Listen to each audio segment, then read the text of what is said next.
Bismillah. Alors aujourd'hui, on va voir une leçon de vocabulaire.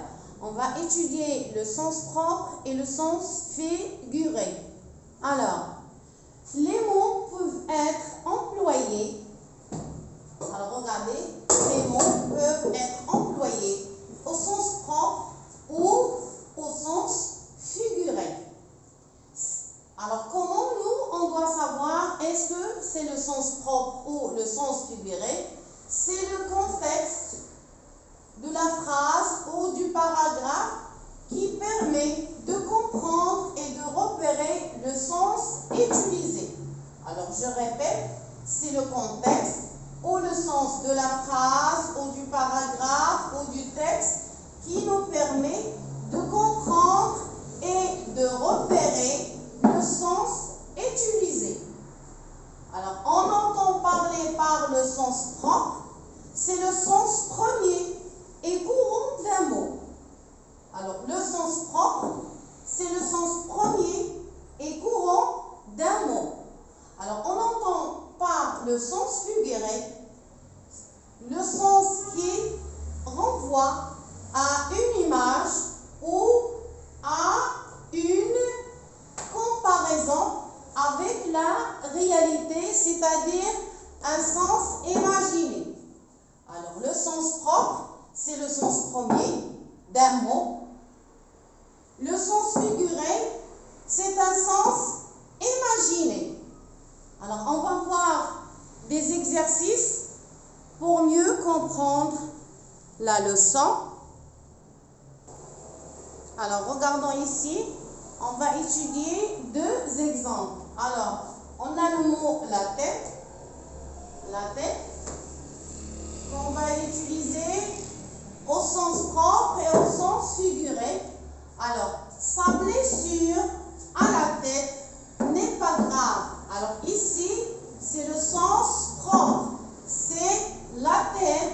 Alors, sa blessure, elle est blessée à la tête et sa blessure n'est pas grave. Alors ici, on a le sens propre. Le sens propre. C'est le premier sens qu'on voit. Alors deuxièmement, il n'a pas la tête sur les épaules. Ça veut dire il a l'esprit ailleurs et il ne réfléchit pas bien. Alors c'est le sens figuré. Le sens figuré. Deuxièmement, on a le verbe casser, qu'on va l'utiliser au sens propre et au sens figuré. Alors, voyons le premier exemple. Il a cassé les œufs. Alors, casser, c'est le sens propre, c'est le premier sens. Alors, sens propre, c'est le fait de casser les œufs. Alors, deuxièmement, elle me casse les oreilles. Alors, elle me casse les oreilles, ça veut dire elle fait du bruit et ça me fait mal aux oreilles. Alors, ici, le verbe casser, il est au sens figuré. Alors, maintenant, vous voyez l'utilisation du sens propre et du sens figuré. Nous, comment on le sait? C'est selon le sens et le contexte de la phrase. Alors, c'est le sens premier, c'est le sens propre, c'est un sens imaginaire, c'est un sens figuré. Alors, c'est clair pour les deux exemples. Alors, regardez ici, on a un exercice qui dit relie chaque expression au sens figuré à son explication.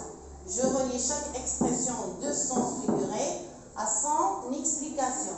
Avoir le cœur sur la main, avoir une faim de loup, donner sa langue au chat, avoir les pieds en compote, battre les cartes. Alors, l'explication, c'est avoir mal aux pieds, être bon et généreux, avoir très faim, mélanger, ne pas savoir la réponse. Alors, ici, avoir le cœur sur la main, c'est être généreux et bon.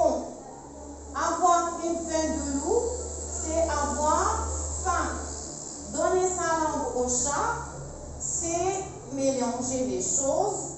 Avoir les pieds en comprendre, c'est avoir trop mal. Et ici, battre les cartes, c'est ne pas savoir la réponse. Alors, donner,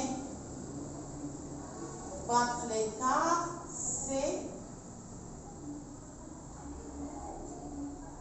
Alors, j'espère que vous avez compris et à la prochaine séance.